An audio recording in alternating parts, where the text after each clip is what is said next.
Only you can love me like you do. Baby, only you can love me like you do. Yeah, nobody. Hey, we better record.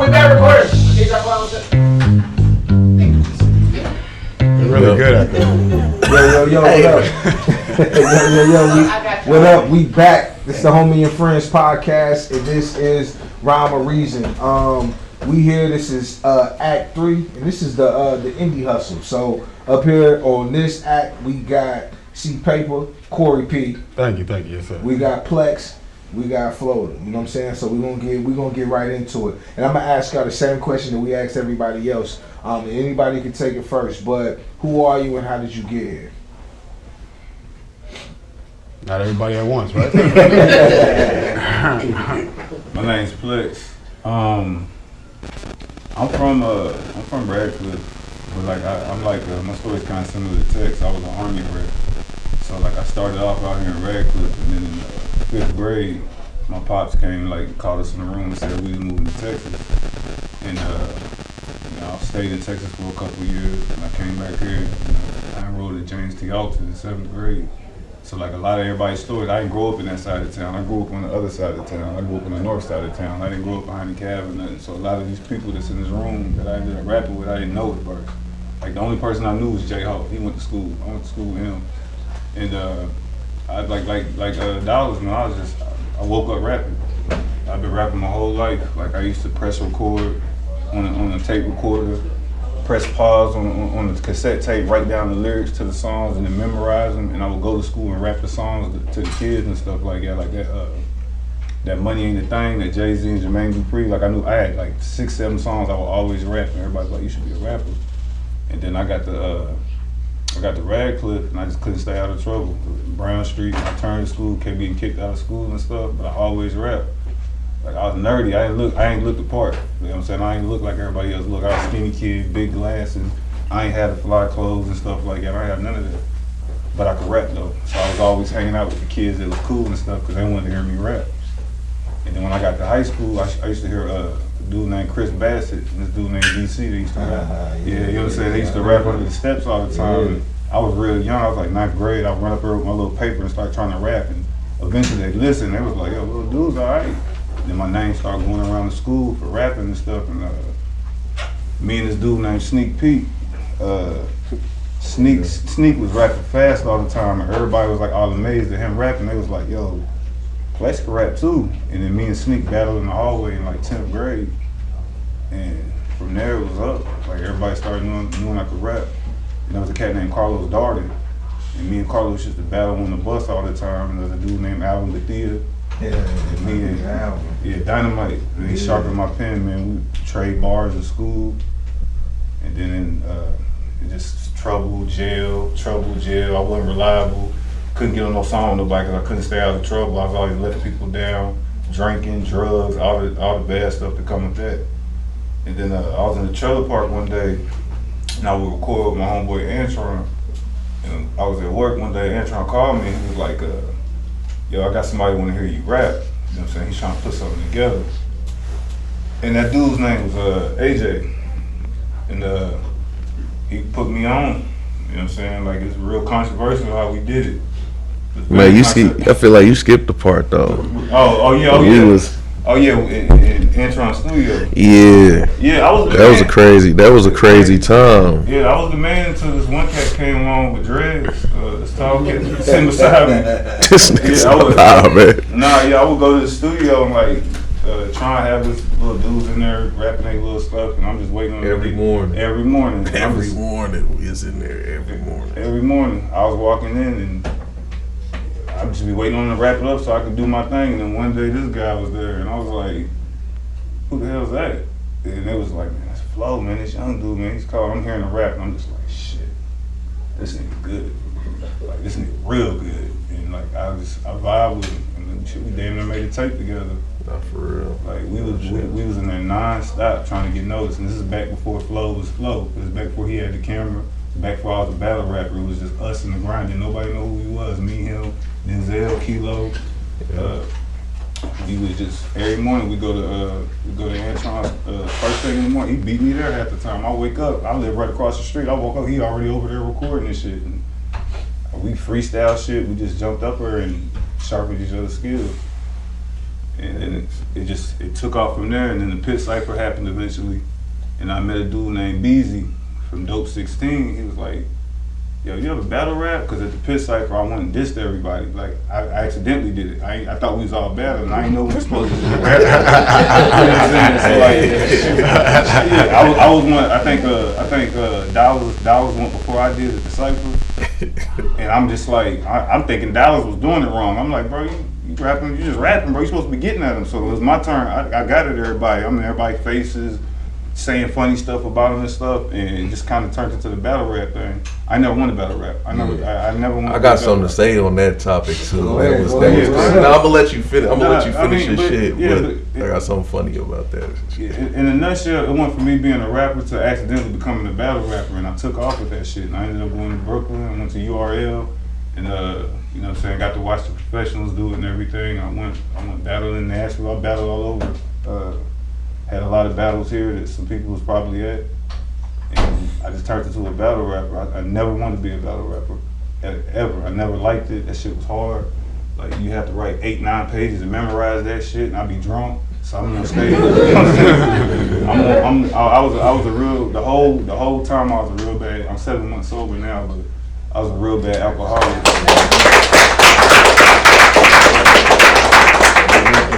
Congratulations, brother. Yeah, I was a real bad alcoholic, so, you know, memorizing 8 pages while you drunk hard as hell. So I would always forget my shit, but I could freestyle real good, so it would make up for it. And I would get through the battles, but I hated that shit. Yeah. Like, I ain't never really told nobody this, but I hated battle rap. I never liked it. I ain't like what it was, I ain't like what it represented. Cause it's like, I don't even know you and I gotta tear you down. That's my job.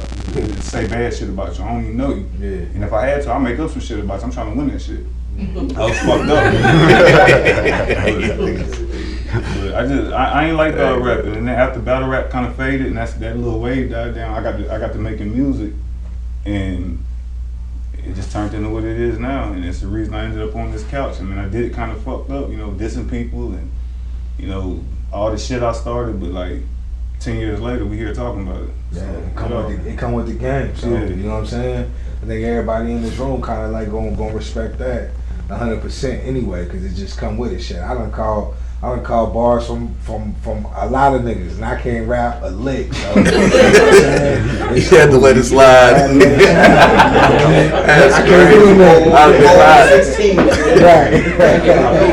Going crazy though. You had to just Will. Like, nigga, Will, as soon as he came back, this tight jean wearing ass. I was like, 6'1" skinny jeans, B. You know what? I'm skinny jeans. Fucking have 16 for this nigga right now. That's wild, man. So the next person, whoever want to go next, man, what's your I'll story? go. I want to talk about the pit cipher situation before I go from the beginning. But I feel like that pit cipher was crazy. Yeah. You know what I'm From the saying? winner, by the way.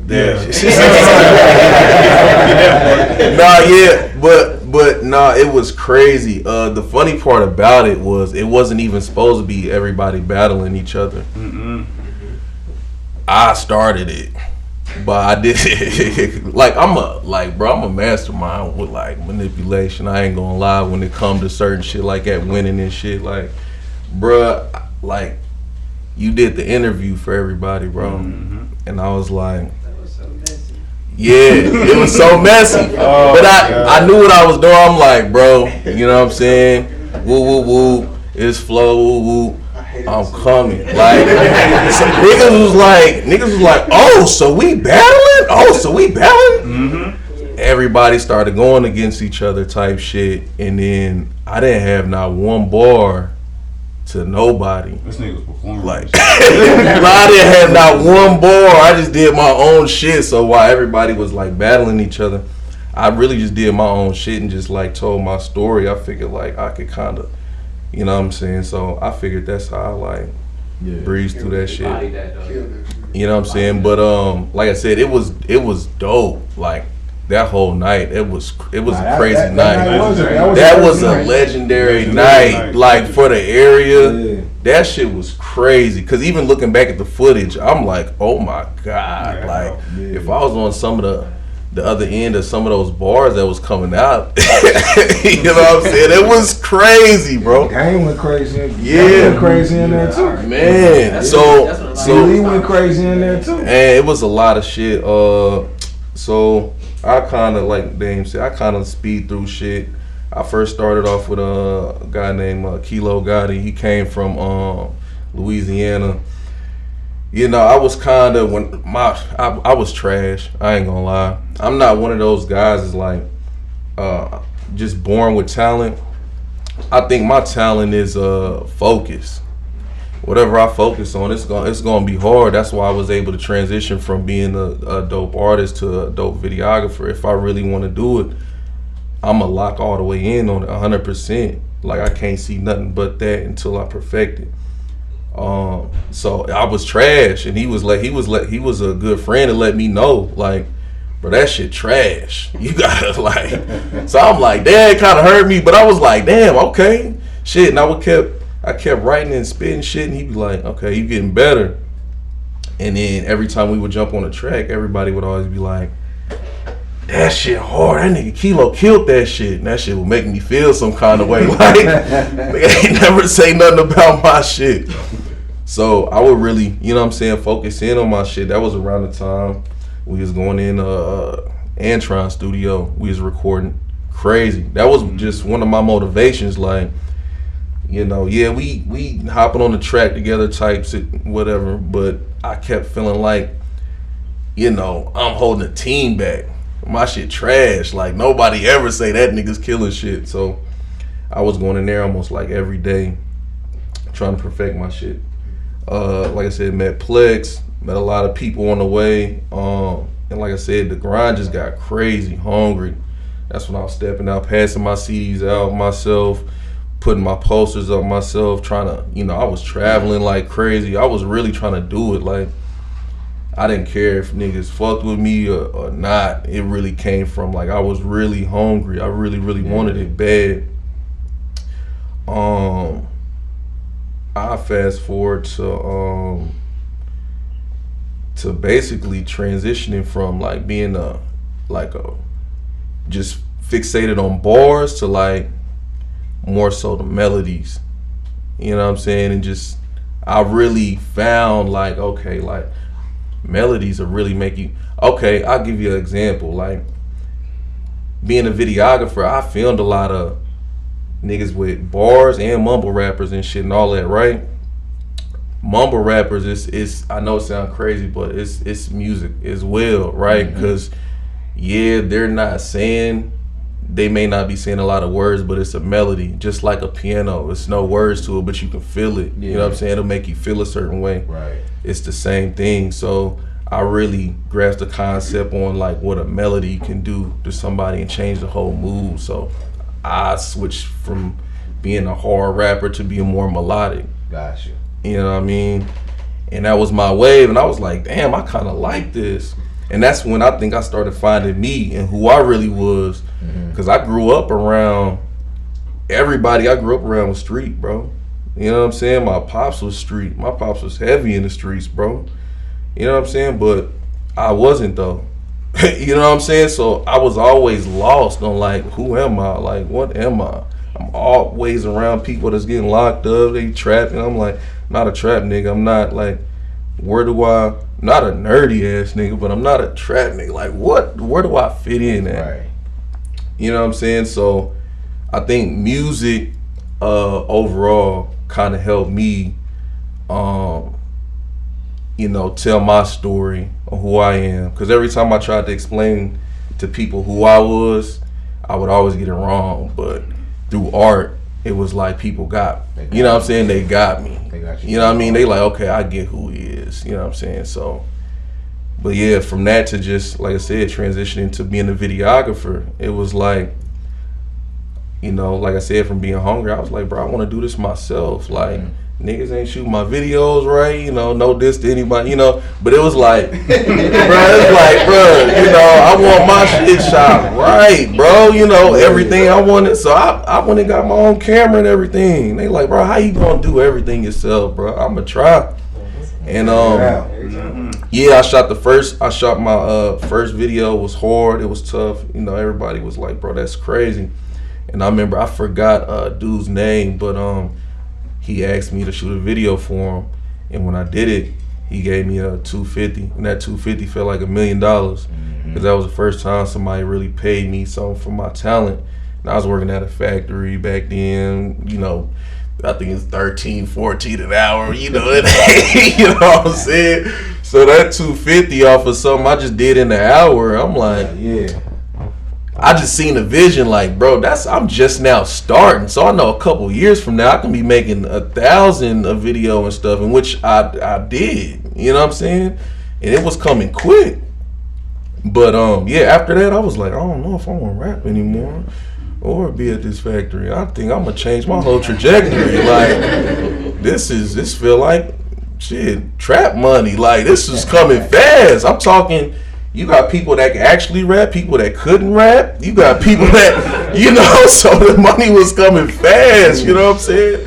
So I was like, man, I put the music to the side, and I just, like I said, I just focused on videography, and, you know, it got me where I'm at now, took me to that next level. Definitely dope when it comes to that camera. You know what I'm saying? I remember being in the car with, I think it was me, you and Dame in the car, and you in there with the drone. You feel me? Yeah, like, yeah. You know, from there, I was like, oh shit, Flo shooting videos now? So, man, that's what's up. So I seen that whole progression from, you know, when you started to what you're doing now, and it's definitely dope. You know what I'm saying? Everybody was telling me, like, bro, don't. Like, it ain't gonna work, bro. Like, you're a rapper, bro. And I'm like, you can't box me in, bro. It don't matter who made music before or did, like, whoever you looked up to, idol-wise, whatever, they might still do that. They might still do that now, but they do a bunch of other things, you know what I'm saying? They done ventured off. Yeah. Like, bro, like, how many things did Snoop, like, Snoop's one of them guys, like, you could look up, he'll be... Bro, he done did so much shit that don't even make sense, bro. Like, what are you even doing, bro? Yeah. Snoop does everything, bro. He the biggest. That's why he's with the biggest. You can't box no, bro. He's the icon when it comes. You can't. You know what I'm saying? Snoop is the most recognized person, period. As humans, especially with him, you know, even with him linking with Martha Stewart and doing that whole thing, like, come on, he's up here when it comes to, you know, hip hop artists. You can't do it. We made the outgrow shit. That's what I feel like. We're made after a certain.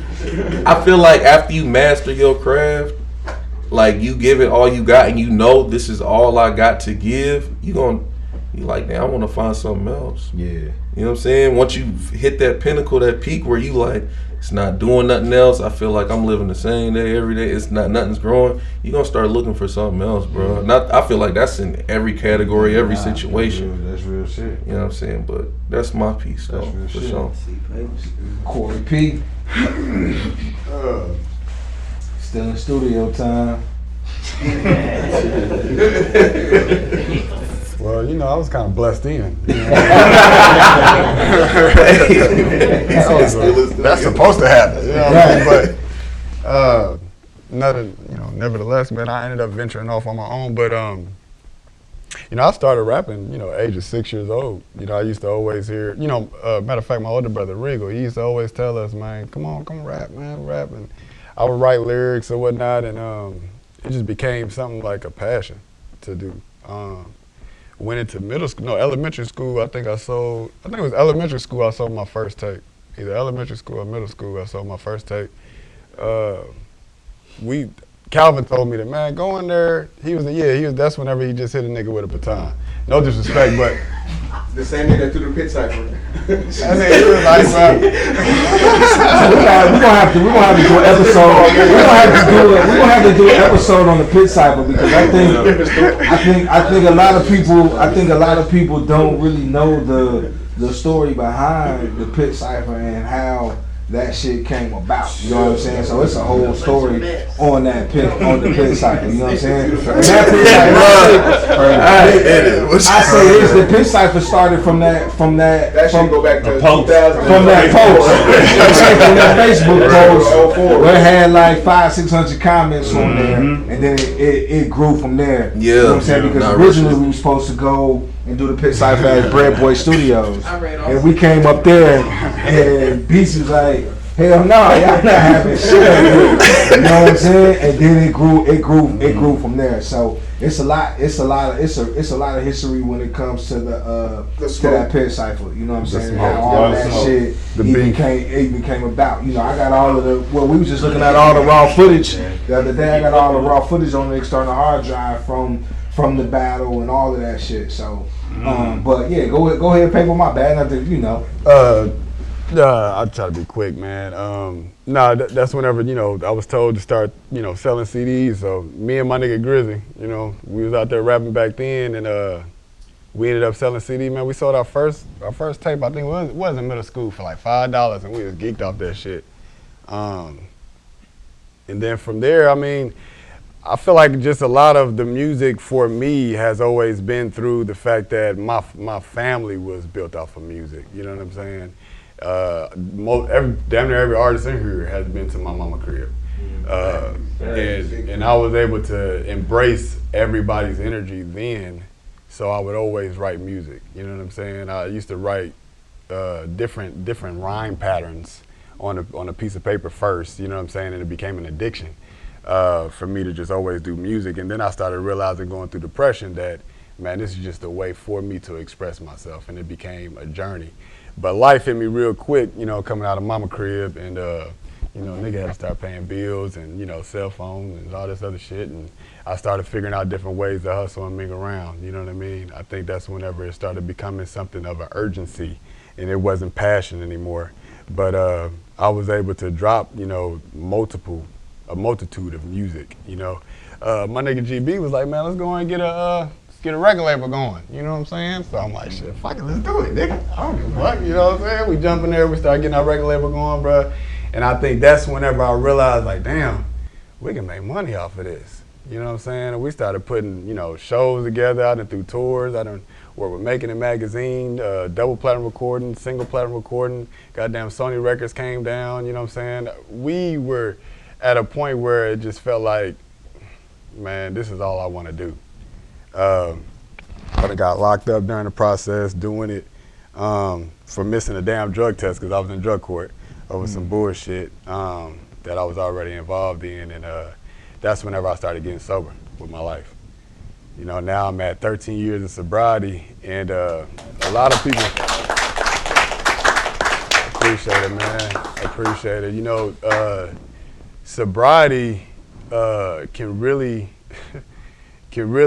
take away the creativity of what the drugs and alcohol and the lifestyle can really do for the creativity that is behind, you know what I'm saying, the artist and the spirit and the mind. So being able to still, you know, write music at the rate that I was doing at that point in time, to me was even astonishing and shocking too, because I was already shell shocked from the fact that I was taken away from music, you know what I mean, and the culture, and then refining myself. And the crazy thing about it is I've done this multiple times already. You know what I'm saying? From the wars that used to go on, that Dane was saying earlier, you know what I'm saying? This fucking shit been going on since middle school, probably longer than that. Niggas, Bluegrass and goddamn Radcliffe was fighting niggas for years, it seemed like. And then it went into John and North. And really, there was shit coming from Fort Knox to goddamn North and John, you know what I'm saying? So it was just a lot of that going on, and then me being in the middle of it, because I know I'm talking a whole bunch, but I was in the middle of some some Radcliffe middle shit and some Bluegrass shit, then going to swapping schools and going to John, and then everybody's at North. So all in all, after getting jumped and then trying to go catch some niggas and whatever the case might be, I've been all alone, you know what I'm saying, with my own mindset and how I feel about who I am, with not reaching out and finding my personality in another person like you're supposed to on a daily basis for years. You know what I'm saying? And that changed a lot about me, you know, when it comes to this music shit too.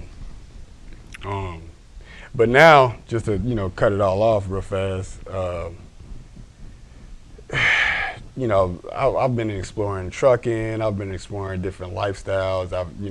We've ran into the foreign exchange market. We've made a multitude of money. Then we shrunk, and whatever the case might be, and going back up. And now we're at a point where we're just doing a lot of great things with just loving the family and life, and music is going to be another turn again, just to be able to express myself. But that's exactly where I am right now.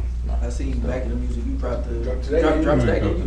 Yeah, I dropped today. I was talking to somebody named Champ, man, and I think I'm willing to do this thing again and just go on a run, because I got probably a lot of people in here do, maybe not, but man, I got mixtapes on top of mixtapes on top of mixtapes that I've written, recording, that I've never released, and it's just time to go ahead and get out there. I got a couple of people that are willing to shoot some videos, you know what I'm saying, people that's willing to do beats, get the engineering going, and I ain't gonna trip, I'm probably one of the hottest niggas here. You know what I'm saying? Because all of you niggas is me at the end of the day, for real, you know what I'm saying? And now that I found myself and my confidence and my courage all over again, you know what I'm saying, I plan on some pressure. Speaking of new shit, Plexx, you finna drop some new shit? Shit, when y'all let me in the studio, I got albums on albums too. I ain't really found, since I decided I wanted to take another run at it, I ain't really had the studio to be in. I'm waiting on Beatty to get situated, and once Beatty gets situated, I'm back with Beatty. But yeah, I definitely got music. Definitely got a bunch of music that ain't nobody heard. I just gotta get in the studio. Flo, we gonna see you back in the studio? Are you? Man, no. Hey, real quick, can I? Me and Flo got this on this nigga. Yo, can I real quick? Can I bring up a time, like my favorite time in Radcliffe? You know what I'm saying? You know what? I'm bad with time periods. So I don't. Back in 2000, but I don't be knowing the times and dates. But it was a time where I just had started getting into music. Bro, that shit was so fun. Because, and excuse me if I forget names, y'all can throw names out. But, there was around a time where, of course, Bread Boy was out. You had all of them. You had me, I was on Hooligan Music. You had Dame in his camp, you feel me? Plexx was doing his thing. You had C Paper with LTD. You had Jason and Soon C. You know what I'm saying? They had classic. Flipping Stack. Bro, there was a lot going, and it was like every weekend there was somebody doing shows, and it wasn't like lame shows. Like it's shows where everybody's singing the lyrics. You know what I'm saying? Motherfuckers taking their shirts off, jumping off speakers and shit. I was one of them niggas. Cam. Bro, it was like that was like every weekend. It was like we was really keeping this shit entertained. Yeah. Mm-hmm. Every weekend. It was somebody dropping a new song or something like every week. It was so much going on, you know what I'm saying? And they everybody really made this shit fun. And like I said, that era, that time period was crazy for Radcliffe. Like I said, it was always somebody dropping a music video, a song, traveling, doing another, a crazy big move. It was just something always going on. You know what I'm saying? And at this time, it's like, damn, like what happened? I'm not saying everybody, I know. It's crazy. I want to say, but yeah, I get it. I get the digital thing. I get that, man. But like, there was niggas that was here before us. No disrespect, but not everybody left something for a nigga to grab onto. You feel me? There's not a whole bunch of OGs into the game right now. You know what I'm saying? Right now, besides, I think Renee. You feel me? Mm-hmm. To my knowledge, I don't know John Woo personally. You know what I'm saying? I don't know what he's did for Radcliffe. All I'm saying is, you feel me, at the end of the day is, there's not people, okay, well shit, let me duplicate this with another videographer. You know what I'm saying? To another man that can do videography, right? Boom. Okay, well shit, this nigga need to go ahead and do some free videos for about 5 different artists, for real. Now, I'm dead ass serious, because where the engineer at with the producer, that's the only way you really gonna make it. When Dane was on the run, this nigga was with Ill Will for countless of motherfucking times. I don't know what y'all did, but niggas was on a countless runs. And bruh, every single motherfucking, maybe week or month, you heard Dane. You feel me? Same thing with Cam, same thing with Sweet.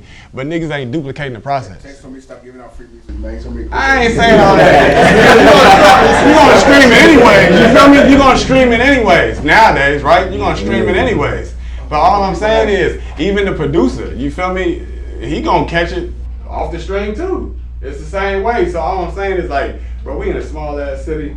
You know, there's been a lot of times where niggas probably bumped heads, you feel me, and didn't like somebody or rubbed wrong shoulders, whatever case might be. Man, we grown as hell, you know what I'm saying? There's gonna be 9-on-1, baby, you know what I'm saying? My nigga, Junie about to come up, you feel me? Like, niggas need that extra arm, you feel me? Be like, yo, I got you, let's go. You know what I'm saying? But we ain't doing it. Why? Right. You feel me? I mean, but we got flow. I think a lot of it is once, even when I got with Dame, it just got to a point in time to where I could not give Dame that quality that he was looking for, so I stepped to the side and I had to figure something else out, which led me to getting into podcasting. So that's when we went. You know, we was with Dan. We was going to Atlanta once a month. You feel me? We was on the move. You know what I'm saying? Moving. So we met Charlie. He was there shooting with Charlie, but then Flo started doing his thing, and I really just stepped back to the side and was like, I'm not even fooling with the videos no more. So I wanted to get into podcasting, but that's what this whole Homi and Frnz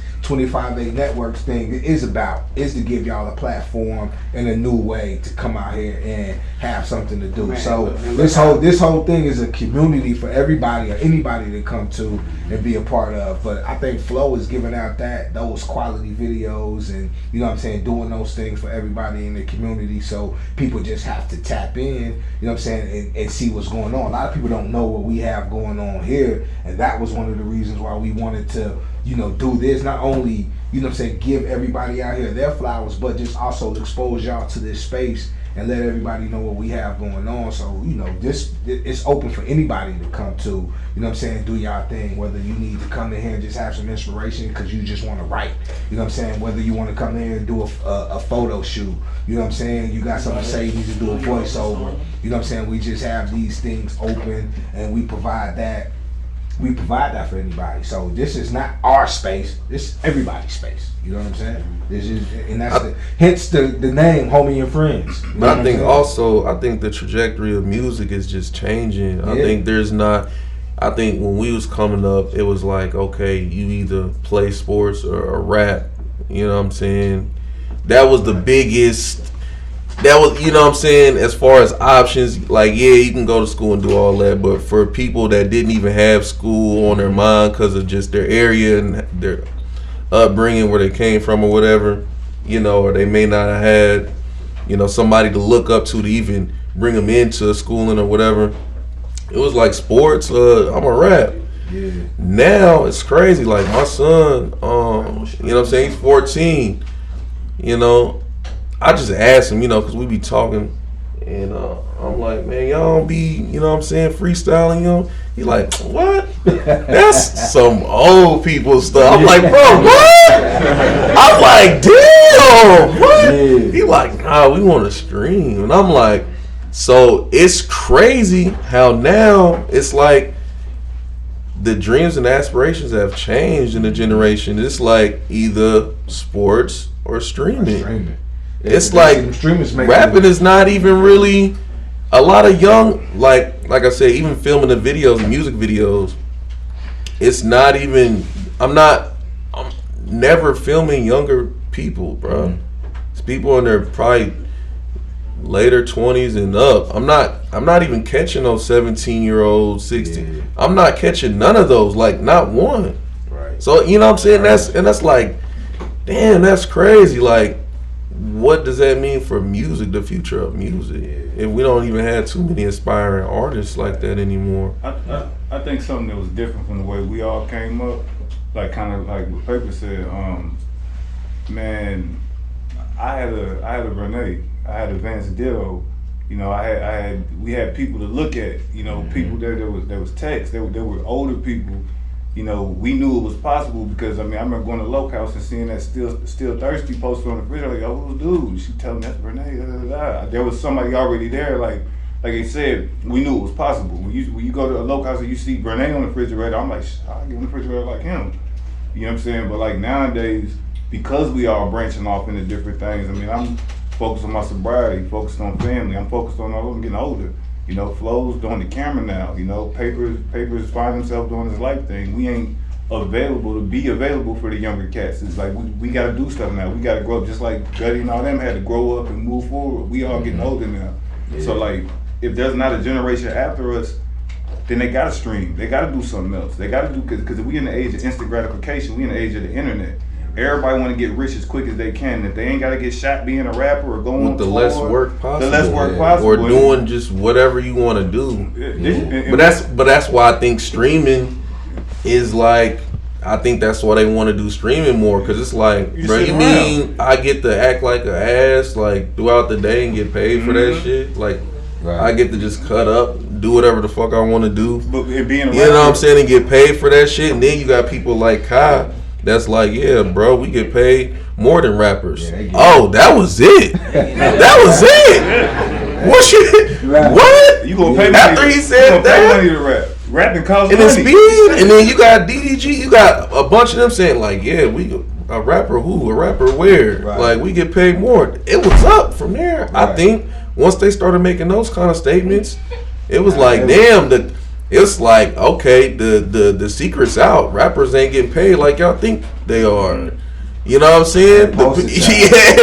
So it's like the secret's out. It's like, oh shit. Ain't really getting paid. Which makes me now Corey P, you talked about you and GB starting y'all. He said let's start this label. So y'all started your independent label. So my question for y'all, for all three of y'all up here, who was the independent label and what made did you all create it or was a part of that made you want to kind of like take that route? Because I mean, you had LTD. You were with Hooligan Music. You know what I'm saying? So, you know what I mean? Talk about that experience. For me, it's kind of hard for me to really remember exactly why. You know what I'm saying? I think, of course, there was a disregard in my heart for a second. You know what I'm saying? I decided that, you know what, branching off on my own is going to be my best route. You know what I mean? And whenever I branched out on my own, I found success. You know what I'm saying? GB has always been somebody that believed in me, man. That nigga believed in me, goddamn. Shit, Steven too. You know, that nigga believed in me, man. It didn't matter what it was, bro. Believe, he just knew I had it. And being able to have somebody around me like that, man, I mean, hell, anybody, you know what I'm saying? If you got somebody around you that believe in you, you gonna grow. You know what I'm saying? You got somebody that's gonna pour in you, you gonna grow. Yeah. You feel me? And whenever I found that, that's whenever I decided, like, damn, nigga, I can do anything. You feel me? Shit. So and though that might have been the way that I just decided to try to find routes of a means of living. You know what I'm saying? And a means of getting for sure that indie hustle. Yeah. Right. Okay. Let me ask Plexx, because Plexx went on a crazy little indie run when you went to Houston. Like, Yeah. what was the difference between being in Houston and being honestly, on some real shit, Houston people fuck with each other. Like, you know what I'm saying? Like, that's the biggest difference. I noticed in Houston, like, everything happened so fucking fast. I wasn't in Houston for 2 years, and I'm already shooting videos. I'm already doing shows in Houston. I done talked to Lil Flip. Like, I did all of this shit in the span of a year because in Houston, Flip cool as hell. kept shit laid back. He said, hey man, you trying to sip with Flip? I said, man, it's a cool ass nigga. Flip cool, like, yes. He said, you trying to sip with Flip? He's a cool ass. Come over here. But no, the mentality out here was just more like, how can I outdo the next cat? In Houston, it's like, how can I uplift the next cat? Like, that was the biggest difference. Like, plus I went to school with all these cats. You won't be the same motherfucker they seen in school to them. They always gonna look at you like that. When you go to a different state, you go to a different city, place like Houston, they don't know who the fuck you is. All they know is you can rap, you got talent, and they gonna give you the necessary things to get you further. They gonna point you, go downtown, go on First Street, go on this street, go to the open mic night. They gonna give you the directions. And that's how all of them went. When Houston blew up, in the Screw era and all of that, and Paul Wall, Lil Flip, and all that was popping. It's because they all lifted each other up. We had pit cyphers where we was dissing each other and shit. Like we was always pulling each other down. It was like one, but it wasn't you know, one for all for one. We wasn't united like that. Like I was going to Grab Boy and it was battle rap and it was this and that, so and so, this and so and so. This dude beefing with this dude, Houston. They all just get money. So it was easier to maneuver out there because it was a clean slate. Man, that brings me back to niggas not being on some OG shit. Niggas ain't handing down the motherfucking baton, bro. You feel me? Like it shouldn't matter what the nigga is, who he is. You feel me? Like one thing for sure, B. Lee, bro. For this nigga to come from Meade County, right, to Radcliffe. You feel me? He might not be a Radcliffe nigga, you feel me? But he's a Radcliffe representative. You know what I'm saying? And that is the facts of it, bro. He is one of the most astounding ass artists that came to Radcliffe, bro, and took off, nigga. He's Radcliffe, bro. Real shit, you feel me? And I think a lot of people have slept on bro for that shit too, you know what I'm saying? But niggas didn't want to go into the understanding the specifics about it, you feel me? There's differences, bro. You grew up here whenever you done certain different type of shit where the whole collective have known about you, you know what I'm saying? But when you represent the shit, niggas know you been in this motherfucker, you been doing that shit. There's a big difference, you feel me? And niggas don't want to slice that potato, you feel me? But I'll tell you how it is, you know what I'm saying? And that's all I'm saying, bro. If niggas was passing the baton and being on some real shit, like, man, I fuck with you, bro, woo, woo, woo, woo, I'm put you on, niggas wasn't doing that shit. You feel me? But I know I would. But I think they come You know from what I'm saying? I think they come from what you said, though. Even with our generation, like we beefing with we had John beefing with the North niggas. Yeah. So it's like nobody could ever like that's why that shit was never passed and nobody could really collab. Like, but like you said though, the older niggas brought us in, like Will shooting our videos. Text bringing us to the studio. So you're right, we do. Man, nah, I'll tell you. That shit goes even deeper. No, I would tell you. Niggas that we didn't pass it to, bro. No, I'm about to get into that right now. I'm about to say some real shit for real. The generation under us was reckless as fuck. Like there was but them niggas was different. Yeah. Like I really feel like RP Rube. I feel like Rube was like the Cam Dollars. You know what I'm saying? Like he was a nigga taking his shirt off when the speakers wild, and you know what I'm saying? Like I said, he was wild, bro. You know what I'm saying? Rube was wild, bro. It's a lot of. Go ahead. It's just I'm gonna just say it was a lot of people. A lot of artists in that generation that went to jail, passed, you know what I'm saying, that was really into some real shit, bro. Yeah. Like, yeah, we was into some shit, but we was really focused on music, a lot of us. Yeah, some of us got locked up and all of that, but like I said, we was more so focused on music, you know what I'm saying? Right. But that's what I would say about what happened. Like, they got into some real shit, bro. Now we got one question. You want to ask one? Y'all was speaking on B. Lee. I feel like he like a J. Cole. Y'all know how everybody big size, like everybody fucked with Drake when Drake was hot, right? And then soon as Drake was hot, soon as Kendrick Lamar make one little song that y'all could jig to and see walk if y'all was crip, then y'all hop side to side. It's certain shit that you just gotta know. Like when you hot, they gonna go with who hot. When you're not, they're gonna. But you can never take that from him. This is a J. Cole. This is a J. Cole. And people like J. Cole, I swear to God, like very talented, or be slept on. When motherfuckers ain't fucking with Jay-Z, and they fucking with, I'm just gonna say Wayne for instance. Wayne ain't been hot in a long time, but we gonna forever fuck with Wayne. Yeah. We gonna forever fuck with Wayne because Wayne gonna be who Wayne is. But if Wayne ain't riding a certain wave of, right now, just say Boosie make a song. Wayne ain't made a song in years. Everybody gonna ride the wave of this. And when everybody ride the wave of this, you gonna forget about what's really him. That boy is really him. I fuck with dude. Like he said, dude can pop off. He been in Radcliffe, he can go to look, but when you gotta know, like, people only fuck with you for who's hot right now. And when you ain't hot, they move past you. Mm-hmm. Kendrick Lamar made that one little song, I swear to God. What's the song called, y'all? Listen, now ain't nobody talking about Not Like Us. You can forever, a Drake, I don't even like how people try to compare them. Kendrick Lamar could never fuck with a Drake. I can go play Drake whole from when he first started. Catalog. From when he first started until forever long. His whole CD. We only vibe to that nigga when he was hot. He ain't hot no more. I'm not finna be in the club acting like, put that Kendrick on. Not like that. No, fuck that. This is like a J. Cole. You gotta know what's real. And I said what I said. Anybody don't like it, I hope I ain't. No, it's all good. It's all good. You entitled. You most definitely entitled. I feel like it might. I feel like it might have took what it took because Radcliffe ain't really no. Excuse my language. No nigga state. You know what I'm saying? It ain't. You feel No, we city. can't say It ain't that. it ain't a bunch of black Radcliffe people do this right here. For Listen, real. we ain't even got a debate on it. Radcliffe do this right here. Radcliffe don't know how to stick together. Like when he was saying how in Texas they stick together. Radcliffe don't know how to stick together. Radcliffe do scary ass shit like this.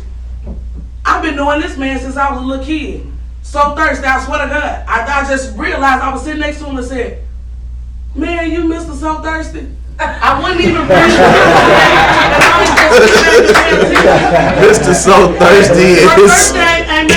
So we gonna go with whoever the wave is on you niggas. Fuck that. You gotta know what you put out. Mr. So Put me on this shit. I ain't heard that what I'm saying. Hey, bro, I'm calling you Mr. So Thirsty. I grew up on it. But people only ride the way with what's going on, and everybody wanna play dangerous. Fuck all that dangerous shit. It's about unity and community and coming out, going together, doing this right here. No, I got a question for you. Behind you. I got a question. No, they don't I want me. got a question. They need to come in here if they want me. I got a question for y'all. During the indie era, you know what I'm saying, we had a lot of people around here like Links Online, DJ Dizzy, Pay Tank. They were out here, they were DJs. Talk about some of those DJs who spun those records for y'all when there was a lot of events and a lot of parties that were going on, and how important that was for y'all. Man, I remember this nigga DJ Dizzy, bro. Since nigga John Harden, goddamn, we was playing basketball, nigga sophomore year. It was me and him. We used to always hype each other up, bro. That nigga DJ Dizzy, he's a legend here too.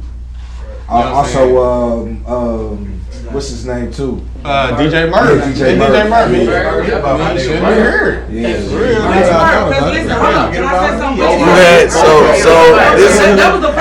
You had the Links Online. That's what I'm saying. You had Big Murph and Lil Murph. That's what it's tanked that, but niggas was saying Big Murph and Lil Murph. How that came about was, oh shit. You need to get you a chair up here. So how that came about was I first met Diz back in high school.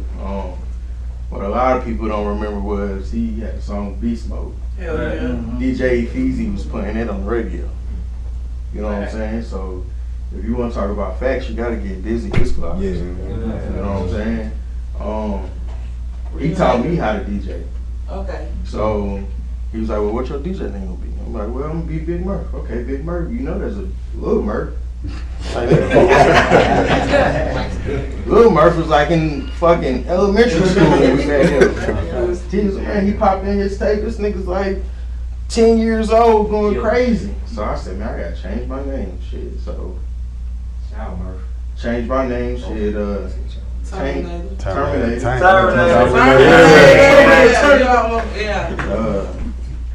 And then shit, everything else is history, man.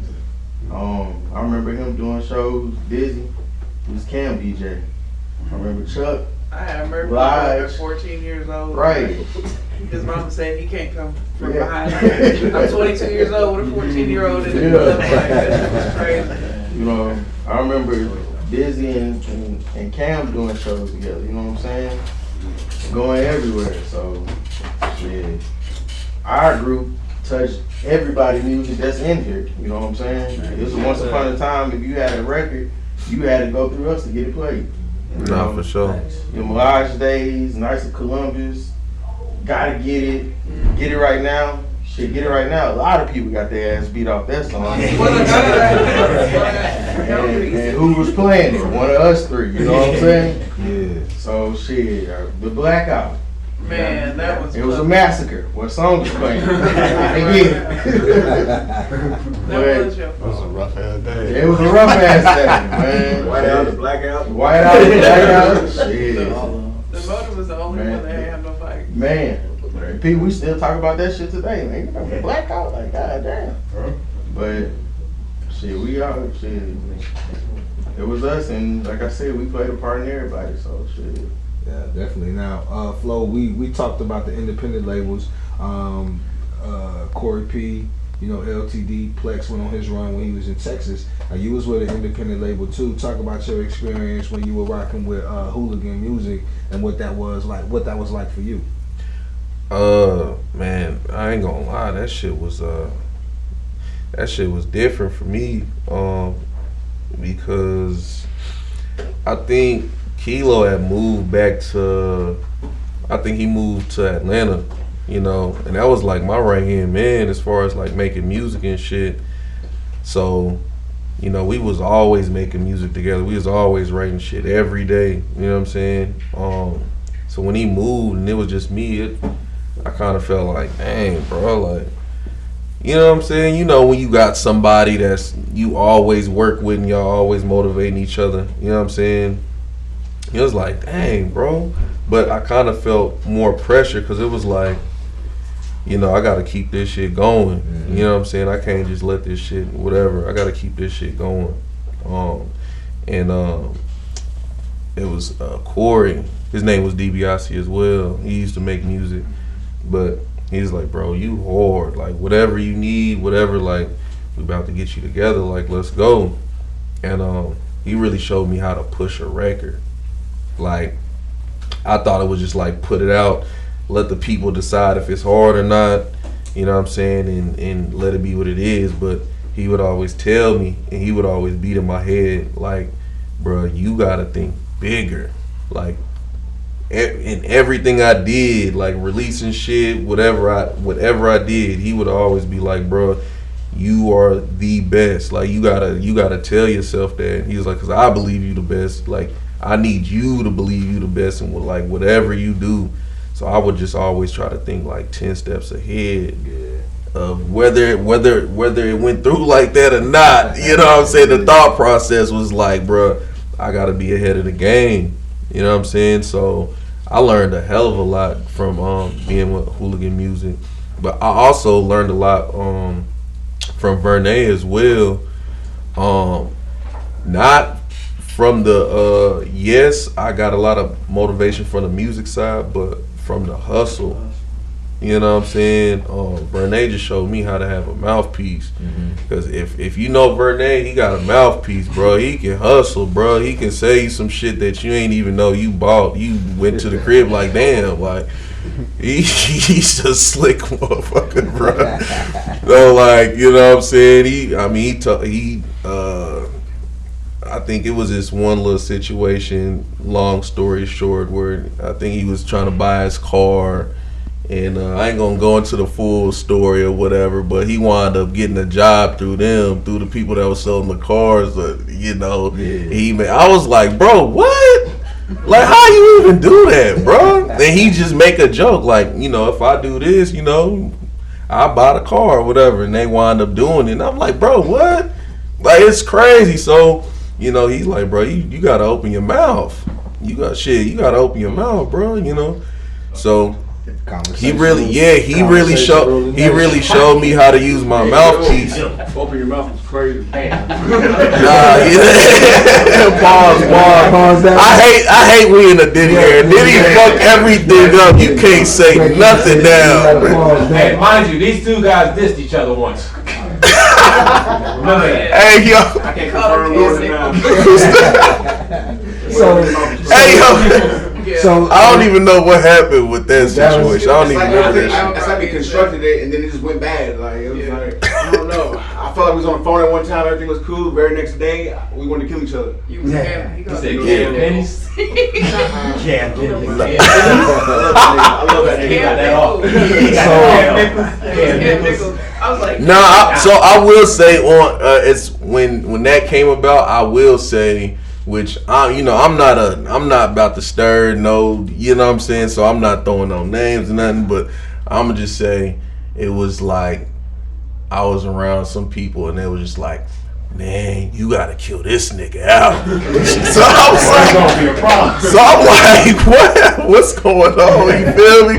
It's like, man, that you know was with, you know what I'm saying? So he fucked shit up for years, man. You know what I'm saying? It was. I'm gonna just say it was that. I'm gonna say it was that energy. You know what I'm saying? Nah, that's what I'm not saying. No, I'm just saying it was that. It was that energy, and it was crazy because I wound up making a track, the diss track, right? Because I think Cam said something. So I'm like, well, shit, let's get it then. You know what I'm saying? So I made the diss track, and I was like, okay. I was like, I'm gonna release this shit next week. And then they was like, next week, that shit's out. I said, what you mean it's out? It's like, bro, it's such and such uploaded that motherfucker. So I was like, what the fuck is going on? So there was a lot going on behind. Yeah, I'm like, I looked at it. It was uploaded. I'm like, damn. So just to clear up that situation, I wasn't even orchestrating that shit. You know what I'm saying? Somebody else back behind the scenes pulling the string. You know what I'm saying? So just to, you know, I wasn't even orchestrating that shit. You know what I'm saying? So once I got older, you know, well, just a couple years later, because I didn't like this nigga for a minute, and I didn't even know why I didn't like this nigga. And then I got older, and I realized, I'm like, I don't even know this nigga. I'm like, I've never kicked it with this nigga. We never had a conversation for real. Why don't I not like this nigga? Like, you know what I'm saying? So I'm like, shit's stupid. I don't know when it's up, man. I'm gonna poke the bear like a motherfucker, man. Yeah, I'm like, I'm gonna poke the yeah, and I'm like, Plexx? I'm like, so it was cool. Oh, you gotta use. Okay, no. I couldn't believe it. Nah, well, one last question for y'all. One last question. I don't know if you can hold it for one last question. I just want to ask y'all real quick, like I asked everybody else. Like you said, the spark of this whole thing was the whole Mount Rushmore conversation. Y'all want to give who y'all Mount Rushmore is real quick? Alright, guess I give mine shit. Like I said, I'll put Dizzy up there. Cause like I said, when I first met him, he was the only person that had his music playing on the radio at a young age when we in high school. Right. I definitely put Dame up there. That's my nigga. Shit, I've been his DJ for fucking ever. J-Scene. Definitely gotta put Scene up there. Definitely gotta put Paper up there, cause this flow is crazy. Shit. That's four. That's four. Yeah. Can I keep going? Man, it's your fault. I would put him up there.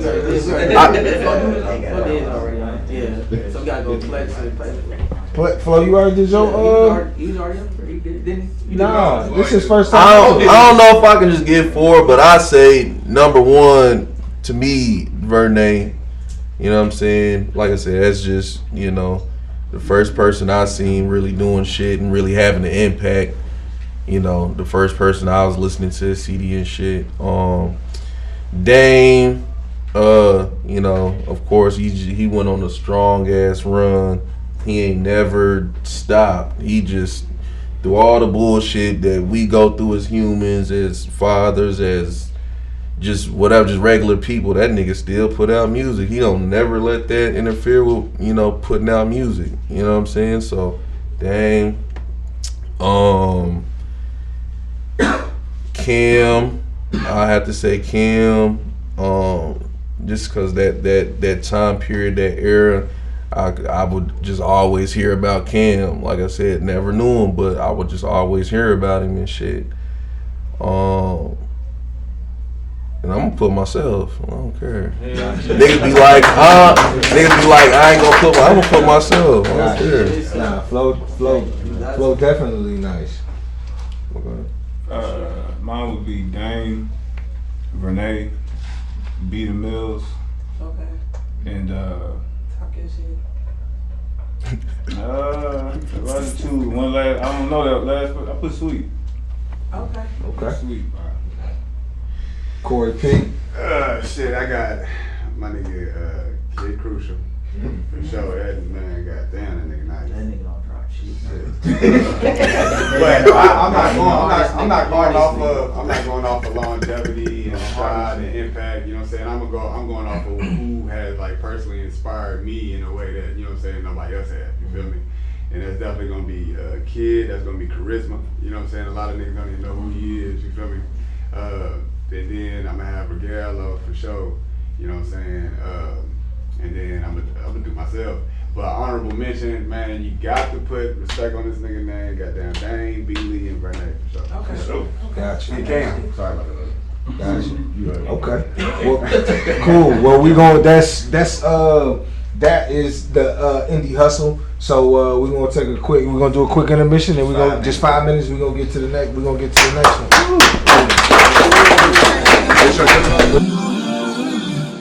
Only you can love